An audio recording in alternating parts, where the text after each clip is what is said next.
Os 3 temas que mais caem no Enem por quantidade de questões, uma margem boa para o resto, são interpretação de texto, matemática básica, e aí você inclui porcentagem junto, e impacto ambiental. E impacto ambiental, em especial por ação antrópica, ou seja, realizado por homem, é o tópico interdisciplinar por excelência. É um tópico que cai muito em geografia, cai muito em biologia, cai muito em química e pode aparecer em sociologia e linguagens. Então é um tema que vale a pena você investir um pouco de tempo nele, porque cai na prova inteira, cai bastante. Fora que é um tema legal de ver até. Dá pra você ver de várias fontes diferentes, dá pra você ver de uma maneira lúdica, não é algo que você precisa fazer um monte de conta. É um tema razoavelmente simples que te dá muito ponto. E se você quiser ter uma ideia melhor de como cai em cada matéria, você pode dar uma olhada no meu vídeo de ranking, que lá eu falo a frequência que cai cada um dos temas que cai no Enem. É claro que você tem que somar a parte de biologia com a parte química, com a parte de geografia. E para geografia em especial, eu me sinto em dívida com vocês, porque eu fiz o vídeo de como estudar metade da história em um dia, já tinha feito antes como estudar metade da linguagens em um dia, e não entreguei nada para vocês em relação à geografia esse ano. Então eu resolvi reciclar um vídeo meu que ajudou muita gente no passado, que eu falo 21 impactos ambientais que caem no Enem. Então é como se fosse em 20 minutos, 21 aulas relacionadas a esse tema que cai tanto na sua prova. E aí vai ter coisa de geografia, de biologia e de química. O vídeo está dividido em destruição das águas, destruição do ar, destruição das matas e destruição do próprio ser humano. Então eu vou colocar capítulos nesse vídeo para você ir para a parte que te interessa mais. Então bora para as aulinhas desses 21 tópicos que caem tanto no Enem. Então bora começar com destruição relacionada às águas. O primeiro tópico que eu quero falar que pode cair é metais pesados. Eventualmente, alguns metais que são tóxicos para o homem são utilizados no garimpo, na mineração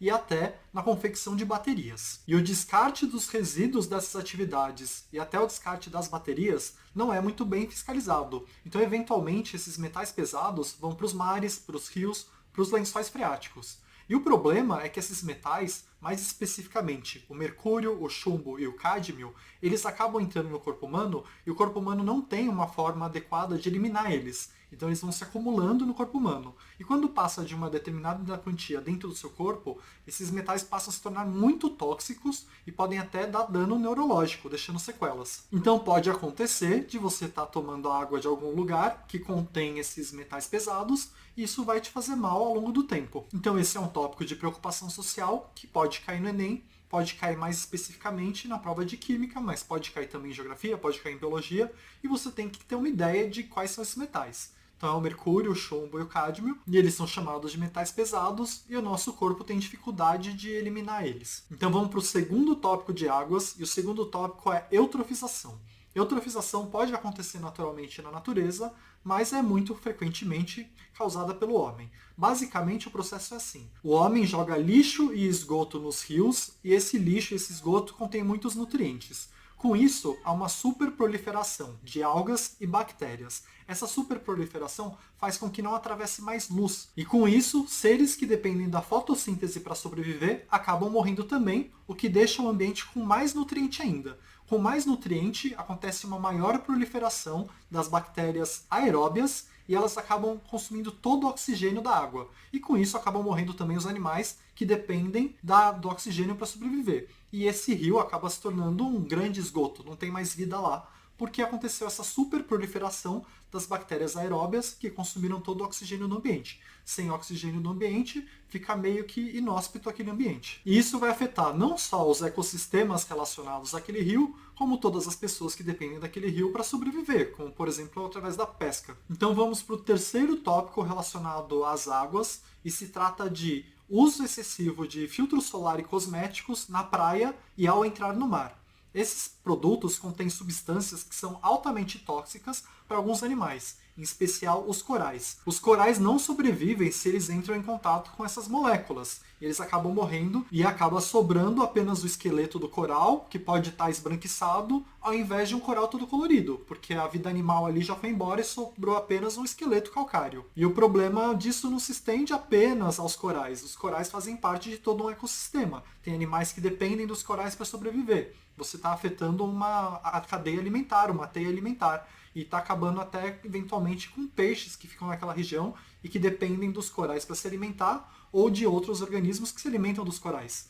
Então, esse é um outro dano que pode cair no Enem. E eu não estou falando para você deixar de usar filtro solar. Filtro solar é essencial para você se proteger de danos causados pela luz solar.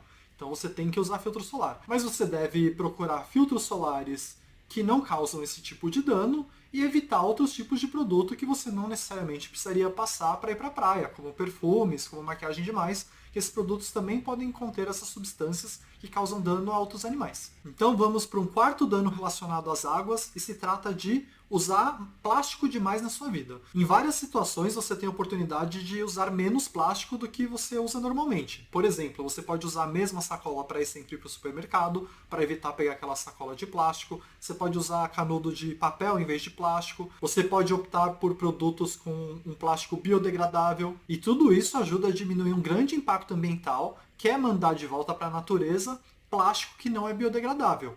E esse plástico eventualmente vai para o mar e acaba matando milhares de peixes e milhares de criaturas que vivem no mar, porque elas nem sabem que aquilo não é comida, acabam se alimentando, acabam ficando presas. E, inclusive nos oceanos tem ilhas de plásticos que a gente jogou eventualmente no mar e se acumulam no local, causando então esse dano não só estético, e como também matando um monte de animal que vive nessas regiões e no oceano como um todo. E esse plástico não vai se desfazer sozinho, então dentro do possível o ideal é você evitar o uso de plástico. Então bora para o nosso quinto impacto, que é o derramamento de petróleo nos oceanos. Eventualmente, na extração de petróleo acontece algum problema e uma grande parte do óleo que está sendo extraído vai para o mar. Esse óleo não só mata um monte de animal, em especial aves e peixes, como ele também cria uma camada de óleo na superfície do mar. E essa camada impede que passe luz, como também acontece na eutrofização que eu já falei. Então, se morrem os produtores, vão morrer também os consumidores primários, os consumidores secundários, e todo o ecossistema é afetado. Além disso, o petróleo é extremamente tóxico para o ser humano, e eventualmente esse petróleo vai para as praias. Então toda uma região é comprometida e normalmente esses derramamentos não são pequenos e são de extremo difícil controle. Então essa é mais uma forma que a gente destrói o planeta. Então vamos para o nosso sexto e último tópico em relação às águas, que é a construção de hidrelétricas. O que você precisa saber de construção de hidrelétrica é que tem tanto um impacto ambiental como um impacto social. Do ponto de vista ambiental, vai morrer um monte de espécie que vive naquela região, que vai ser alagada, vai morrer um monte de planta, então você também está degradando o ambiente do ponto de vista de sequestro de carbono, e até os peixes que vivem no rio, que vai ser represado, podem morrer, porque pode afetar o trajeto de migração deles para se reproduzirem. Então, se eles estão acostumados a fazer um caminho que não existe mais, eles podem parar de se reproduzir e ameaça toda a espécie daquele peixe. E ainda tem todo o aspecto social das pessoas que vivem na margem desse rio e que estão acostumadas a se sustentarem a partir dos benefícios que aquela mata traz ou que aquele rio traz, vão ter a vida completamente alterada e eventualmente sofrer consequências econômicas, além de ter que se mudar para uma região que não é o que elas desejariam. Então, construção de hidrelétrica é todo um capítulo à parte, porque envolve várias consequências, tanto para o meio ambiente como para as pessoas e comunidades que vivem na região. Por isso é o nosso último impacto para a parte de águas. Então bora começar os impactos relacionados ao ar. E se esse conteúdo está te ajudando, não deixa de ativar a notificação, porque até o Enem eu vou mandar ainda um monte de vídeo com dicas específicas para as provas que vão aumentar um pouquinho sua nota. Então bora para o nosso sétimo tópico, agora na parte do ar, que é a destruição da camada de ozônio. Antigamente era muito comum ter um composto nos aerosóis e nas geladeiras e em outros eletrodomésticos que continham o CFC, que é o clorofluorcarboneto. Esse composto é extremamente danoso para a camada de ozônio e causa grande destruição da camada de ozônio. Sem a camada de ozônio, passa muito mais raio solar do que deveria passar. Então, nas regiões que tem a camada de ozônio comprometida, as pessoas que moram naquelas regiões têm muito mais câncer de pele, por exemplo, que pessoas que moram numa região com uma camada de ozônio maior. Então, esse é um problema grave que tem diminuído muito nos últimos anos, porque foi detectado que essa molécula é problemática, mas a gente precisa ficar atento para eventualmente não voltarem a usar e tem que conhecer esse processo, que CFC destrói a camada de ozônio. E esse tópico pode até cair em química, na forma de uma reação química, ou perguntando sobre os átomos que compõem essa molécula, que é cloro, flúor e carbono. Então vamos para o nosso oitavo tópico, também de ar, e é o efeito estufa. Efeito estufa é um efeito natural que ocorre naturalmente, que basicamente é a retenção de calor perto da superfície, o que ajuda a vida no geral, porque faz com que não resfrie muito o ambiente. Então alguns raios solares batem no chão e ao bater no chão eles são refletidos. Se eles voltassem todos para o espaço, ficaria muito frio o nosso ambiente, porque esses raios contêm energia e energia pode ser vista na forma de calor. Então existe um efeito estufa natural que mantém uma temperatura média no globo terrestre. Mas se você causa um efeito estufa exacerbado, por exemplo, numa cidade cheia de poluentes, pouquíssimos dos raios refletidos vão conseguir retornar para uma camada mais acima da atmosfera ou até para o espaço. Então vai ter um acúmulo desse calor, porque os raios não vão conseguir ser refletidos totalmente. Eles vão bater no chão e vão ficar presos em moléculas de poluentes perto da superfície. E vai deixar a região muito mais quente. O principal desses poluentes é o CO2, que a gente gera a partir de combustível, como a gasolina, usando em automóveis. Então, numa cidade como São Paulo, por exemplo, que tem um monte de automóvel, tem muito poluente no ar, muito CO2, então muito dos raios que chegam, batem no chão, são refletidos no chão, mas são barrados pelo CO2 e se transformam em calor, deixando a região como um todo mais quente. E isso nos leva ao nosso nono tópico também do ar, que é o aquecimento global, que é praticamente um efeito estufa em escala planetária e aumenta a temperatura média do planeta como um todo. Isso faz com que ocorra o derretimento das calotas polares e aumente o nível dos oceanos. Se os oceanos aumentam demais, as cidades que estão próximas da praia também vão ter esse comprometimento, que a água vai estar acima, a cidade como um todo ficaria submersa. E grande parte da população terrestre vive em cidades que ficam em praias. Por exemplo, aqui no Brasil tem Rio de Janeiro, tem um monte de cidade grande no Nordeste, tem as cidades litorâneas do estado de São Paulo, que tem bastante gente. Então esse é um problema, mas o aquecimento em si também é um problema, porque nós, organismos vivos, dependemos de uma faixa razoável de temperatura para sobreviver. O corpo humano não aguenta temperaturas absurdas. A gente começa a passar mal lá a partir dos 40 graus Celsius, que já é uma temperatura comum em muitos lugares, e se uma pessoa fica nessa temperatura fora de casa, tomando luz solar, ela vai passar mal. Então imagina essa temperatura amplificada. Então esse é um problema muito grave, por isso que tem um monte de encontro mundial para tentar resolver esse problema. Nesse ano teve um encontro que eu acho que não tem como cair no Enem, porque a prova do Enem estava pronta há bem mais tempo, mas tem uma série de tratados, Tratado de Paris, Protocolo de Kyoto. Então esse é um assunto que compensaria até você estudar fora desse vídeo, porque é um assunto extenso, que tem muitos detalhes, e é um problema gravíssimo para a humanidade como um todo. E ele segue uma lógica parecida com o efeito estufa. A gente colocar no ar um monte de CO2 ajuda a agravar muito esse aquecimento global, que pode até acontecer naturalmente, mas se você coloca um monte de gases poluentes no ar, que absorvem esses raios solares e fazem com que esses raios solares se transformem em calor perto da superfície terrestre, vai acontecer esse aquecimento. Então dá mais uma olhadinha nesse tópico por fora do vídeo para você estar bem fluente nele, que a chance de cair é imensa. Então vamos para mais um tópico, o nosso 10º tópico, que tem a ver também com queima de combustível fóssil, em especial automóveis, e é o monóxido de carbono. Monóxido de carbono no ar é um dos compostos que surgem também a partir da queima da gasolina, principalmente dos automóveis, e é um composto que, diferentemente do CO2, então o CO, o monóxido de carbono, é diferente do dióxido de carbono, que é o CO2, porque o CO2 não é tóxico para o ser humano. A gente não consegue viver num ambiente que só tenha CO2, porque não vai ter O2 suficiente para a gente respirar.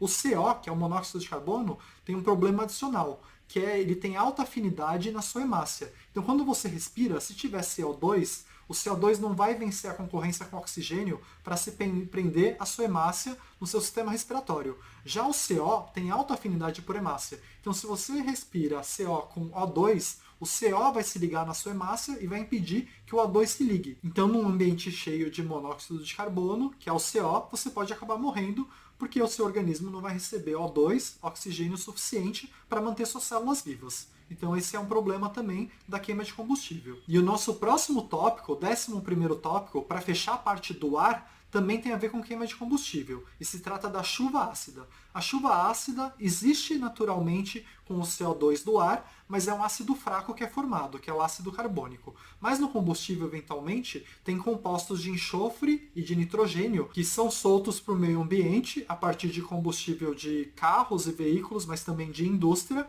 e no ar podem formar com a água ácidos fortes. O ácido forte já é muito mais danoso que um ácido fraco. Mata peixe, contamina a água, pode fazer mal até para o ser humano respirando esses gases e pode ainda destruir plantações inteiras. Então é basicamente compostos nitrogenados e de enxofre, principalmente enxofre, que são soltos na queima de combustível fóssil, pode ser tanto de automóveis quanto da indústria, que vão para o ar, que realizam reações químicas com a umidade do ar, com a água do ar, e se torna uma chuva ácida. Só que nesse caso, diferentemente da chuva ácida que vem do CO2, que é de ácido carbônico, é um ácido bem mais forte, que já causa toda essa série de danos. E com isso a gente termina a nossa parte de ar e vamos começar a parte de floresta e agricultura.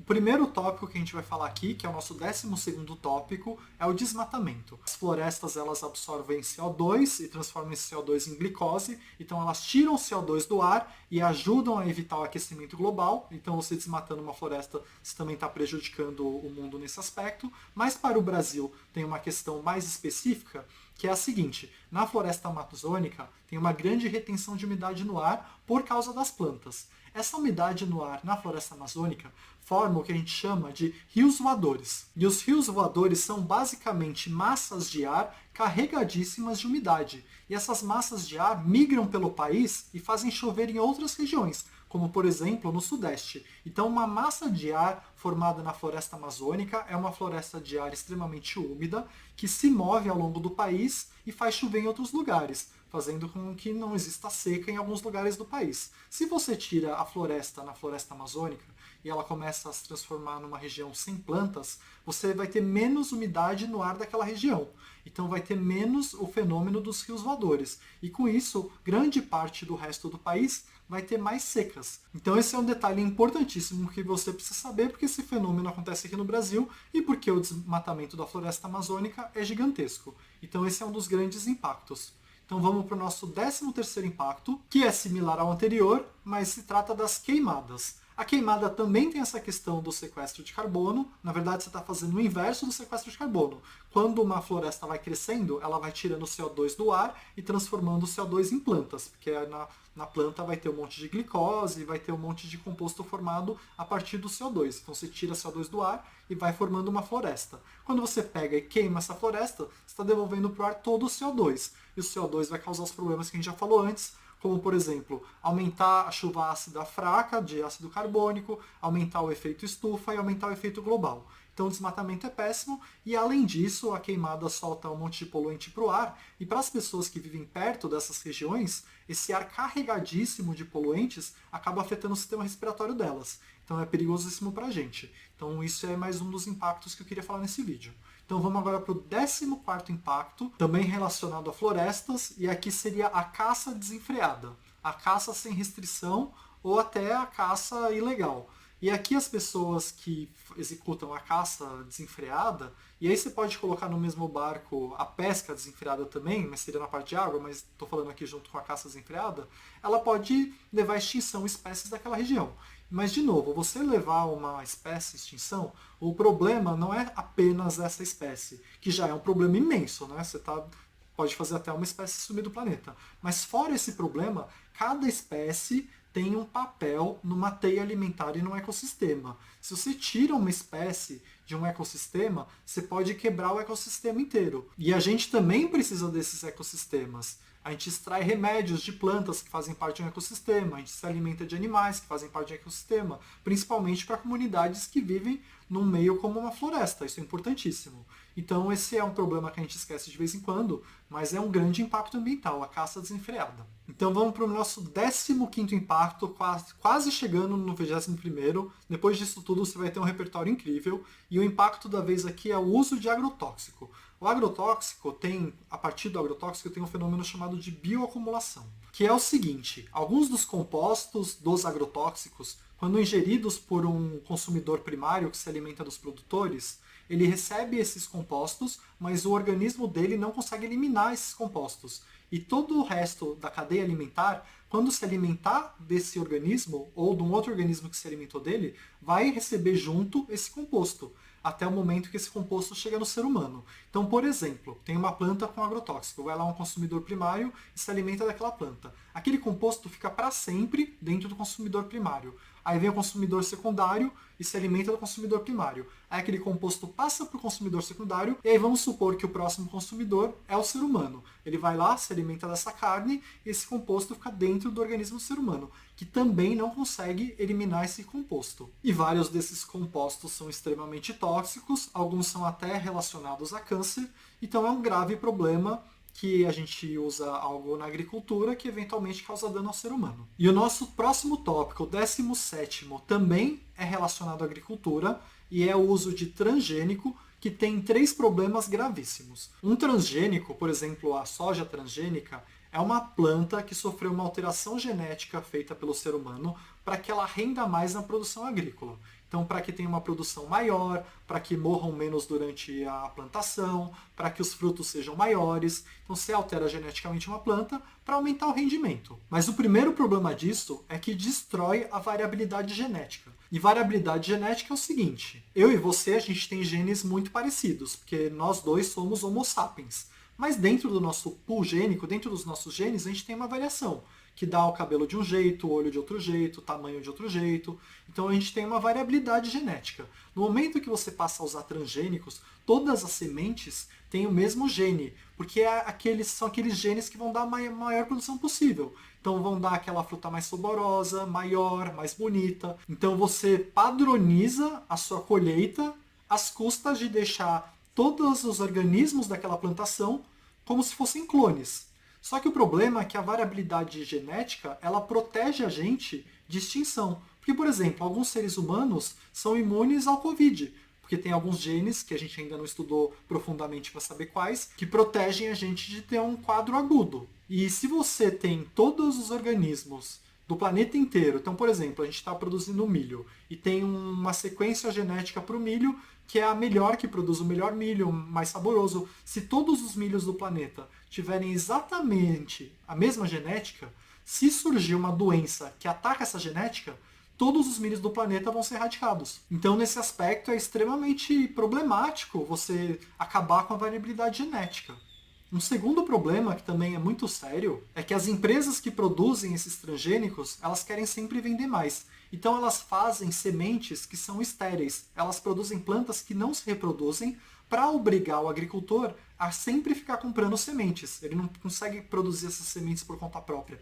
Ele fica dependente, porque as sementes que ele compra produzem organismos que não reproduzem entre si. Então esse aspecto também é gravíssimo, porque você só tem clone e esses clones não são capazes de se reproduzir. E um terceiro problema, que a gente ainda também não sabe a dimensão dele, é que a gente não tem estudo suficiente para saber como cada um dos transgênicos vai ser processado pelo nosso corpo. Então, eventualmente, eles podem fazer mal para a gente também. E com isso, a gente termina a nossa parte de floresta e agricultura. Então, vamos para a última parte, os 5 últimos impactos relacionados à cidade. E o primeiro deles é o descarte de material radioativo. Materiais radioativos podem causar um dano imenso, tanto para a região onde eles são expostos, como para as pessoas daquela região. Aqui no Brasil teve um evento há mais de 30 anos, que é conhecido como Césio 137, Césio 137, que foi um descarte errôneo de material radioativo que acabou por matar pessoas e contaminar várias outras pessoas. Ele é considerado um dos maiores eventos do mundo relacionados à radiação, mas é importante você conhecer porque aconteceu aqui no Brasil, mais especificamente em Goiânia. Então você tem que saber que materiais hospitalares, por exemplo, podem conter materiais radioativos e precisa existir uma fiscalização em relação a esse descarte, para não ser jogado em qualquer lugar. Porque se ele for jogado, por exemplo, num lixão, eventualmente alguém vai achar, vai se contaminar, pode até levar para casa e contaminar mais um monte de gente, que foi mais ou menos o que aconteceu no episódio aqui no Brasil. Então vamos para o nosso próximo tópico de cidade, que é a impermeabilização dos solos. O que acontece é que nas cidades os solos são concretados. Isso impede que a água seja absorvida pelo solo e que escoe corretamente. Isso acaba causando o aquecimento do local, porque o concreto, por exemplo, absorve a luz solar e deixa o ambiente bem mais quente, mas também causa um monte de alagamento. Alagamento não só distribui lixo por todo lugar, o que é extremamente anti-higiênico, como destrói vida de gente que mora em bairros mais baixos, que são mais propícios ao alagamento. Fora isso, tem a questão da leptospirose, que você tem que conhecer, que é uma doença transmitida através do xixi de rato. Então, quando tem um alagamento numa região que tem muito rato, as pessoas daquela região podem pegar leptospirose. Então, esse é um problema que você precisa conhecer. E o próximo tópico é a retirada de áreas verdes, que acontece em cidade também. Então, você tira áreas verdes para concretar, para colocar asfalto. E como eu já disse anteriormente, o concreto, ele absorve a luz solar e transforma ela em calor. Já as plantas absorvem essa luz solar, mas usam essa energia para crescer. Então elas não devolvem para o meio ambiente o calor, elas absorvem o calor para elas, que é diferente do concreto, que deixa a região mais quente. E com isso a gente vai para o nosso penúltimo impacto, que é a formação de ilhas de calor, que é basicamente a soma de várias dessas mudanças que eu já falei. Ou seja, você vai na cidade com poluentes, tem o efeito estufa. Você vai na cidade com um solo impermeável, você tem o aquecimento por causa do concreto. Você vai na cidade sem área verde, então você não tem essa retenção do calor. E fora isso, você constrói um monte de prédio que bloqueia o fluxo de vento. Somando tudo isso, você tem vários fatores aquecendo aquele lugar e formando o que a gente chama de ilha de calor, que é uma região urbana bem mais quente do que uma região ao lado, por exemplo, que tem algumas plantas e não tem tanto concreto e não tem tanto prédio. E com isso a gente vai para o nosso último tópico, que é um tópico bônus, é o tópico número 21,